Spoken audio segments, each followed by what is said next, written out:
Wijn met een boodschap. Wijn met een boodschap. Wijn met een boodschap. How do I do that? Yeah, perfect. It's challenging, right? If you live in Amsterdam to learn Dutch. I wanted to make it a bit more interesting, so therefore I also created a Latin phrase with my own name, and I made a logo out of that so that it seems a bit more interesting. Yeah. So it's called Vinum Cum Nuncio. Okay. In Latin, Vinum Cum Nuncio, so C-U-M, Vinum Cum Nuncio, means wine with a message. Okay. And I replaced Koen with Koen. Yeah, right. People used to call me Koen with K-U-H-N. Okay. Whereas my name is spelled very Dutch, K-O-E-N. Okay. So I made a bit of a change to my name there, but still it's in there. Right. It's a little bit of a play on words of your personal experience with the actual meaning of the phrase. So, but how did you get into this? Because I mean, we've had a beer, we've had a wine, we've traveled, we used to work together, but I didn't know that you were kind of a connoisseur in this space. So how did you come up with this? Well, my interest for wine started probably around the time that I was interested in any sort of alcohol. So that's when. So it's like 15 here in the Netherlands, 15, or 12 officially off the books. Yeah, more or less. Late teens. And then I think when I really got sort of obsessed with wine is when I went to South Africa, and we were for a couple of days in Stellenbosch, in the most most well-known area of South Africa, and for me it's really the best place in the world. It's, let's say, heaven on earth. Yeah. Because in a very small area, just outside of Cape Town, there are like 400 wineries that you can visit, and every single winery organizes their wine tasting in a different way. So you have a bird show, you have chocolate wine tasting, and you have great wines for a very good quality price ratio, because it's not that well known. Also the wages are a bit lower in South Africa, so that also definitely helps. And then I was so impressed, and I started to learn a bit about the differences of the wines, because you taste about 20 wines on a day, so you start. That's really the way to start to understand differences. But that's when it really started to intrigue me how different similar wines could be, even if it's from the same area, different winery, for example. Right. And then I did a similar thing in France, and more recently in Spain and Portugal. And my mother-in-law is Portuguese, so my wife is half Portuguese. Right. Okay. Which part of Portugal is she from? She's from the Lisbon area. Okay. So from the capital, midway up. Yeah. Because I know like the Douro Valley region in northern Portugal. That's most Porto. That's the most place to go as well. That's the place to go. Yeah.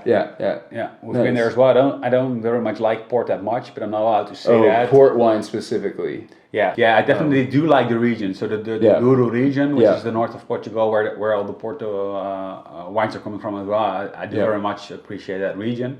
But not that much the fortified port wines. Sorry, the interruption. One of my producers is here. When were you in South Africa? When did that? That was actually when my wife was pregnant from my daughter. So that was in the end of 2019. Okay, nice. Just before COVID. Just before COVID? Yeah, luckily. Luckily, yeah. When we were in France, we were during COVID, so a lot of wineries were closed. So it was difficult to get my wine tax during the day, right? So, your wine tax? Wine tax. Wine tax. Yeah. Is that how you say it in English as well? I'm not sure. Wine tax. Just to get sufficient wine another day. Oh, that's interesting. Like I'm taxing the day for the wine that it owes me. Yeah. Okay. I like that. Yeah. Yeah. Well, definitely in Spain and in Portugal, that was a great experience again. So you asked me how this idea came to be. Yeah. Well, when I came back from my trip to Portugal, I drank Portuguese wines before, but Portugal is a very interesting wine country because it got like 250 different types of grapes within the country, and they pretty much blend everything together. So you like rarely, multiple different grapes. Yeah, so you rarely see a wine made out of just one type of grape. Gotcha. They just put everything together, which makes it very difficult for the wine critics to test the wine and to also taste what is blended in there. So that it's difficult for them to recommend, to recognize and everything. So I think that's one of the reasons why it's not that well known. Okay. They've got a lot of wines and they also got very, very good wines. Okay. And they're very well priced because also still labor in Portugal is quite it's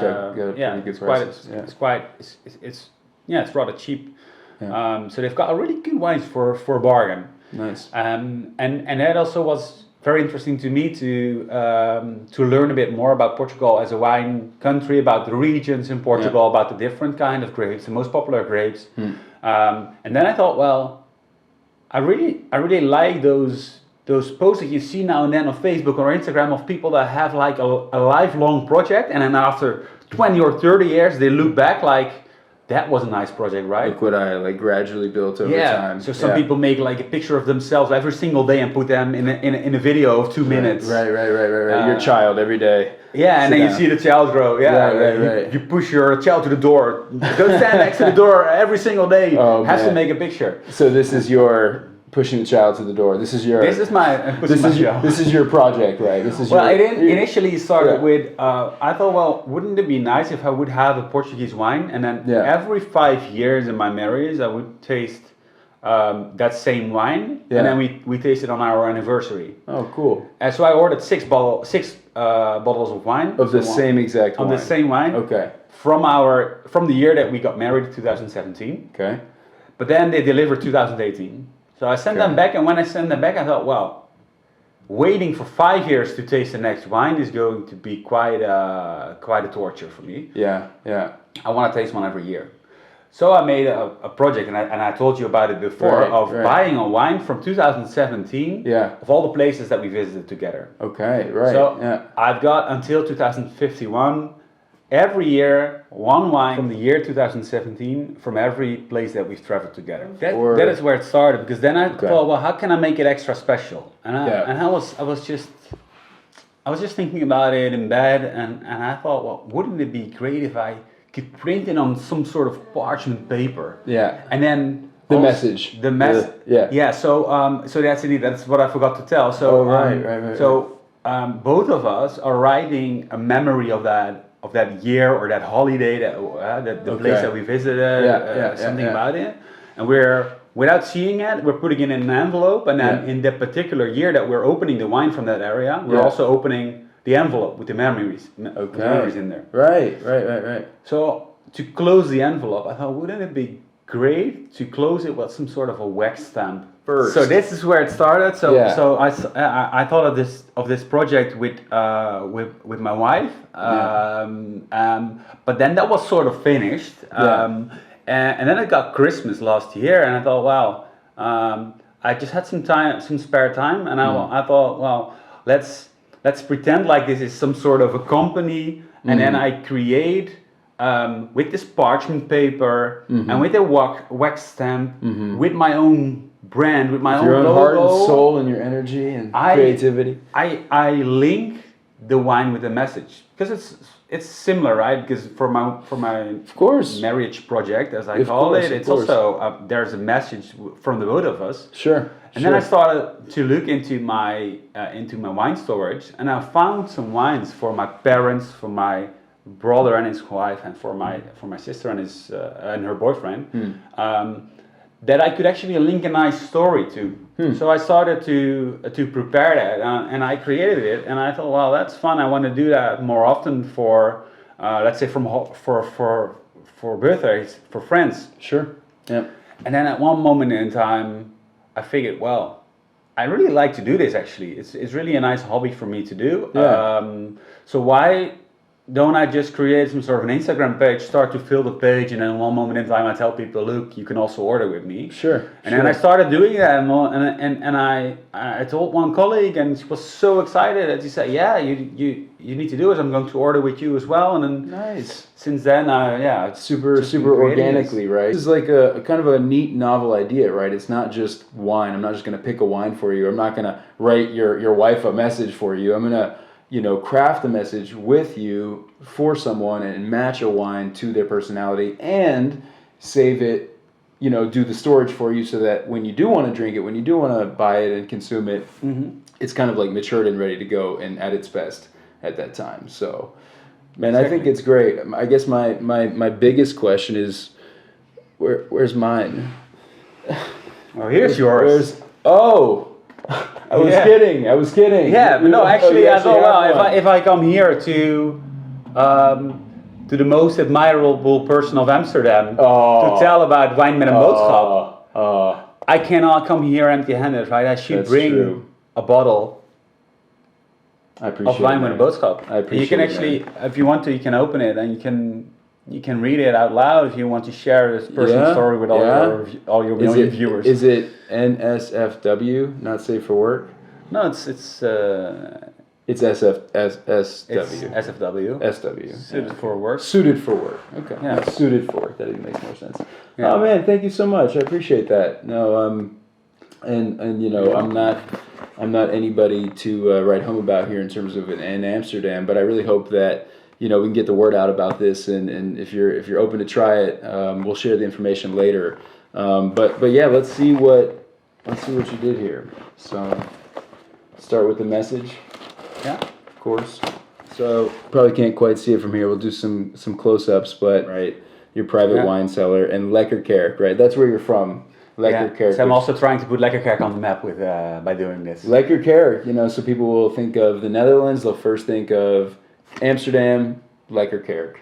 That's pretty much it. Try to understand what the people generally like to eat, to also combine the food and the wine. So you kind of give them this whole package of suggesting. Yeah, I try to link as much as possible, and typically that's possible. You shouldn't have. All right, so we got the wine. It's a La Tulipe Merlot from 2022, France, Pays d'Or.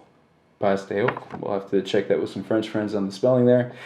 Private wine cellar. So, honestly speaking, considering the Dutch directness, this is just a shitty supermarket wine that would never survive the critical selection procedure of vinum cun nuntio. But I got the message. Hopefully that satisfies. As it is made of 100% Merlot, expect a wine that is deep purple, red in the glass, medium body, not too heavy, not too light in the mouth, and dominated by cherries, with potentially some taste of plum and chocolate. Considering the production method, stainless steel. So this first part is about like the wine itself. Yeah, this is indeed the wine, and this is the message. The summary. So let me just skip to the message because that's the heartfelt part. Yeah. That's the part that's that you'll be judged on, of course, not this store-bought misrepresentation of your product. But so we have Dear Mr. Frogland. Mr. Frogland. It's Air Frogland. No, Hair Frogland. Hair Frogland. Yeah. You are a legend of all the legends, to be more precise. For who you are, what you aspire to do, and the happiness you bring to the world. This will have to be bleeped out. So the brand La Tulipe was founded by the Dutch marketeer Aja Hort on the picture. One day he decided to buy a chateau in France to make and sell his own wine. The quality of the wine was nowhere close to the quality of what the French expected of French wine. But Koen, being a marketeer, created a market for it in the Netherlands. And over time, he made himself the most important marketing instrument. He wrote books, presented television shows, and became the Dutch icon in the area of wines. And he even started to create wines of acceptable quality that led to acceptance from the tough French people. Wow. Just like Alia, you are a pioneer of your field, a creative miracle, and above all, a great person. Oh man, appreciate that. Even though Alia's content in his bottles was not what the majority of people in his close French periphery were looking for, he found a way to become famous with it, mostly using himself as the marketing instrument. Aya is a legend, but you, my friend, are the legend of all legends. Aww. If Aya can do it, so can you. Perseverance, creativity, and your personality. That's all you need. And maybe a glass of proper wine now and then to get the ideas flowing. Indeed. From now on, let every tulip that you see be a reminder that you are Mr. Frogland, the legend of all legends, the voice and face of your own little Frogland. Kinkerlandje. With wine-tastic greetings, Koen. Vinum Koen Nuncio. Oh man, appreciate that, bro. Same to you, man. You know, I think beyond just the experience to kind of tell about your project here, which is obviously really personal and cool, I have to say, you know, you're one of my closest friends here in the Netherlands, one of my best friends in the world and in the Netherlands. And I really love that we've, you know, maintained a connection beyond our time working at EY, right? Back then, I was consulting for about 2 years, from 2017 to 2019. You've continued, you know, we've kind of taken different career paths, but we stay in touch here in Amsterdam. We get lunch, we get dinner. And I really value, you know, our friendship, and I value, you know, you sharing this with me. So I really appreciate it. I'm really excited to see this go big. You know, let's rise together. And I really, you know, thank you for coming on to one of the early episodes of Frogland and sharing your story. So I thank you, my man. Thank you for having me and trusting me to do this. And yeah, like I also put in the letter, thank you for being who you are, because I really think that you could really become big in what you're doing, because you've got all the ingredients. It's just a matter of making it happen now. What I'm trying to do here with Frogland is, you know, to connect people who are curious, creative, entrepreneurial minded in Amsterdam, in the Netherlands, across Europe, in America, and just around the world. So sharing cool projects like this, share ideas, you know, connecting people, and just telling stories is all I want to do. So I appreciate you helping, giving me the nudge. Is there any other goodies you wanted to show, or you just bought me a whole case of wine? Yeah, you said just. We have to go drink now 6 bottles of wine. Yeah. Yeah? If you want to drink that now, we can, but it's best to put it in the freezer for a couple of minutes. Yeah? Probably. It's the Albert Heijn bottle. Yeah. Albert Heijn, folks. Actually, there's one which I was looking for, which is called the Arrogant Frog. Oh yeah? But is that the other option? Yeah, they don't have it in Albert Heijn anymore. Oh, completely new message. New message. Oh, that's funny. So I've got a website called WijnBoodschap to make it even more simple than WijnMetEenBoodschap. On Instagram, I'm WijnMetEenBoodschap. Okay. And when I send an email, in the bottom of the email, it's Vinum Koen Nuncio. Yeah. Okay. So to make it very complicated.